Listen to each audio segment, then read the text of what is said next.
News, NMU honors a late professor and Michigan gas prices on the rise. Brady Hinshaw has our forecast on a sunny Monday, and Grant Lukens has NMU Sports. Hi, I'm Jillian Rimlinger. I'm Mason Wallace. Welcome to Public Eye News.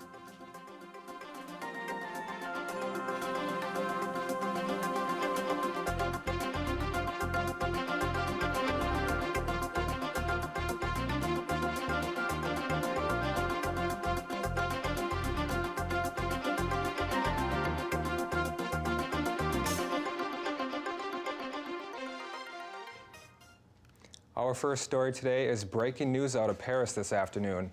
The historic Notre Dame Cathedral was engulfed in flames, leading to the collapse of its iconic spire. The cathedral was under construction when the fire broke out. We will have more for you on tomorrow's Public Eye News.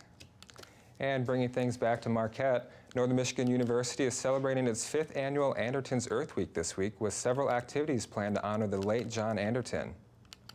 Anderton was a former geography professor and department head who passed away unexpectedly in 2014. Students from Gamma Theta Epsilon International Geographical Honor Society planned the events, which are all free to the public. To kick off the week, the film Wasteland was screened, and the film Food for Change will be presented tonight at 7 p.m. in West Science Room 3710. Tomorrow there will be presentations on water preservation and climate change, along with geography trivia. For a full list of events, you can check out NMU's website. Northern Michigan University's School of Art and Design senior exhibition is on display at the DeVos Art Museum on NMU's campus. On Saturday, the exhibit opened and will run until the closing reception on Friday, May 3rd from 7 to 9 p.m. Awards for the graduating seniors will be announced at 8 p.m. that evening. Screenings of digital work will be held on May 2nd at 6 p.m. and May 3rd at 5:30 p.m. and 6 p.m. Over 50 students will be showcasing their work in a variety of mediums, including films, photography, ceramics, and more.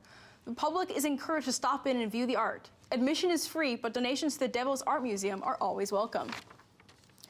And construction season begins with the walkway on the south side of the 200 block of West Washington Street. Located between 231 West Washington Street and 239 West Washington Street near Portside Inn, the walkway will be closed starting today for complete reconstruction of both the walkway and stairs.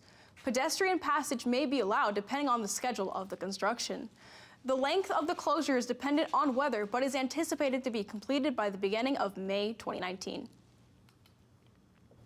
A new resolution introduced in the State House and Senate calls to give Michiganders the opportunity to hunt sandhill cranes. House Resolution 61 and Senate Resolution 30, introduced by Representative Jim Lower and Senator Dale Zorn, asked the Michigan Natural Resources Commission to add the sandhill crane to the game species list and request approval from the U.S. Fish and Wildlife Service to establish a hunting season.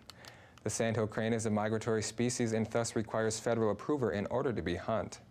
Representative Lower said the sandhill crane population in Michigan is rapidly growing and are becoming more of a nuisance to farmers. Both resolutions were referred to the House and Senate's Natural Resources Committee. And gas prices in Michigan are on the rise as they spike another 9 cents in just the last week, inching closer to the $3 mark. As of this morning, the average cost for a gallon of self-serve unleaded gasoline is $2.90, which means the price has spiked 29 cents in the last month. The current international average is $2.83, which has jumped 28 cents from last month's average.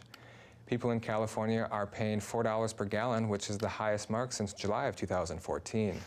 The cheapest gas in the state can be found in Ann Arbor or in Ypsilanti for $2.51 per gallon. And stay tuned. After the break, we'll have your national and international news. I put my life on the line. My country won't let my husband live here. It's difficult to live without my family. You can't cross. I don't want to take that chance. How many hoops do you have to jump through for your family to be together? You have done everything. I refuse to say that because he's not here. I love you, Elizabeth. I love you, Marcos. Tonight at 9 on Public TV 13. And welcome back. The Justice Department expects to make a redacted version of Special Counsel Robert Mueller's report on the Russia investigation public on Thursday morning. The report would be sent to Congress and would be available to the public. As Washington counted down until the release, President Donald Trump stepped up his attacks in an 11th-hour effort to undermine the report's findings. Today, Trump released a series of tweets focusing on the favorable top lines in the previously released summary produced by Attorney General William Barr. Trump and his allies are also attacking the origins of the Russia investigation, portraying it as an effort by Democrats and career officials on the Justice Department who wanted to bring down a president. And hundreds of thousands of people are waking up without power as a deadly storm system barrels across the Northeast. At least 10 tornadoes slammed Mississippi. More than 100 homes were damaged or destroyed. The severe weather is blamed for at least 8 deaths, including 3 in Texas. Mariah Verriel reports from hard-hit Alto, Texas, southeast of Dallas. From the air, you can see how widespread the destruction is across southeastern Texas. It happened so quick, I didn't have time to get scared until it was over. A powerful twister cut through Franklin, Texas Saturday, destroying more than 50 homes in just minutes. Police say at least half of Alto's 1,200 residents are dealing with some type of damage from the storm.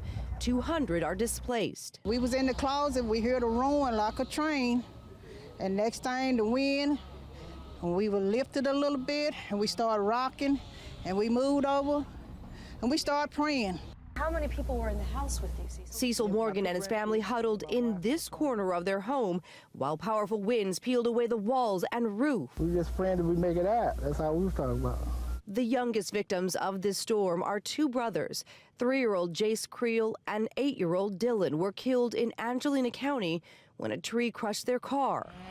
Back in nearby Alto, another person was killed and around 24 were injured at the Caddo Mounds State Historic Site when a tornado ripped apart the building during a Native American cultural event. It was really rough, just trying to keep everybody calm and safe. And we're a really great community, and the Caddo Indians are fabulous people. There was a house over here, and it's gone. J.L. Skinner has lived next to the Caddo site for nearly 35 years.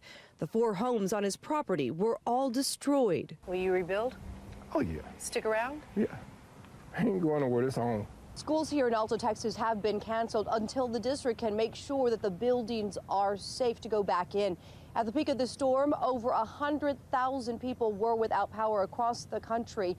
As we drove up here, we actually saw crews feverishly trying to work to get things back on track because more severe weather is expected on Wednesday. Mireya Villarreal, CBS News, Alto, Texas.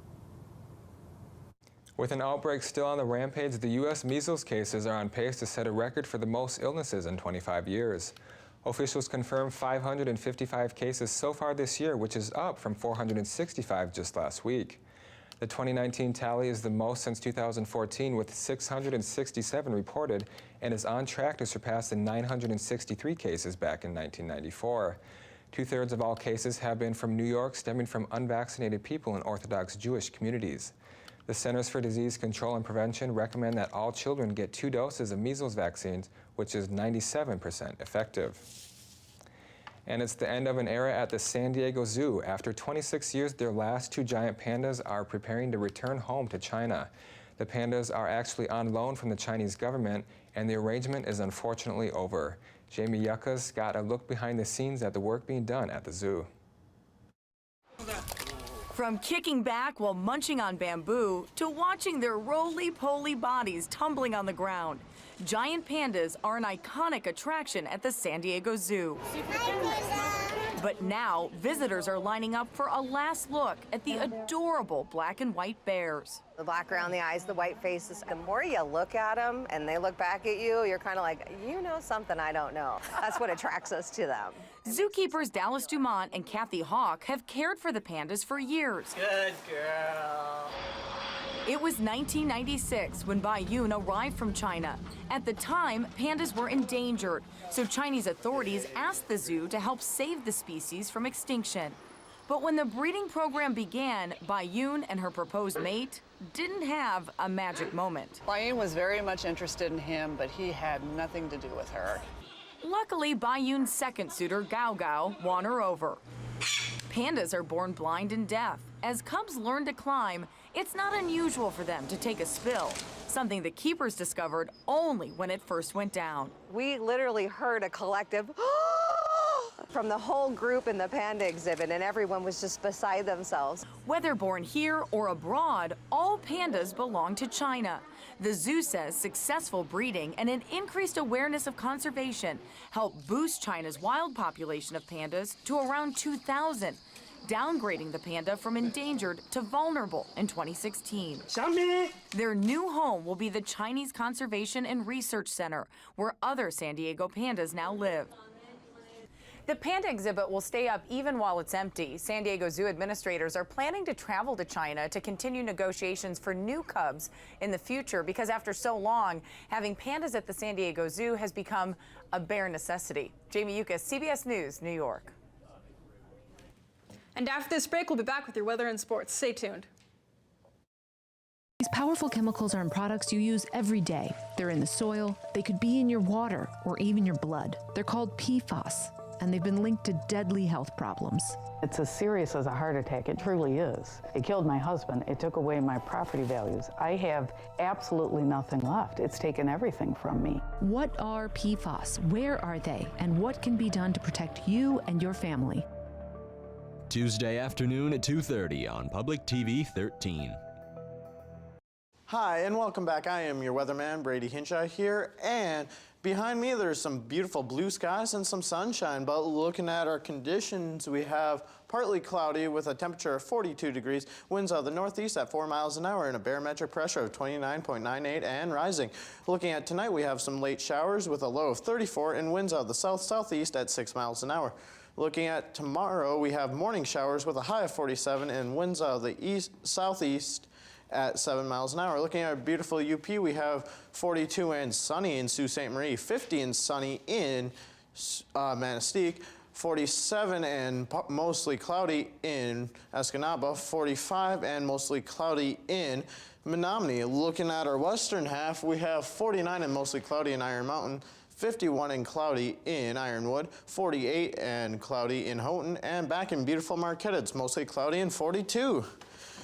Looking at the week ahead, we have Wednesday a high of 51 and a low of 36 and afternoon rain showers. Thursday we have a high of 39 and a low of 36 and rain showers. And Friday we have a high of 41 and a low of 34 and some more rain showers. Well, Grant, it looks like the weather is really caught up with the calendar as it's showing to be more golf season weather. That's right. At the Glenmore Country Club, the Northern Michigan University female golf team has taken third in the CAV Classic. Junior Carlo Els finished 4th overall, pushing NMU into the 3rd spot for teams. The Wildcats placed 3rd overall in a field of 15 teams, 5 of which were GLIAC schools. Our Cats will return to the field this weekend to compete in the GLIAC Championships hosted at Gull Lake Golf Course in Augusta, Michigan. And the Northern Michigan University lacrosse team has fallen to Davenport. During the first half of the game, the lacrosse team was unable to score any goals, while Davenport put up a strong 12-point lead. With 9 minutes left of the last half of the game, the NMU lacrosse team was finally able to start scoring points. Our women rallied and managed to score 2 more points, but were unable to beat Davenport's 16-point lead. With the 16-3 loss behind them, the lacrosse team returns to the Dome Thursday night to play the University of Indianapolis before their final normal season game against Ashland University at 11. But that's all the time we have for you today. Tune in tomorrow for some more Public Eye News.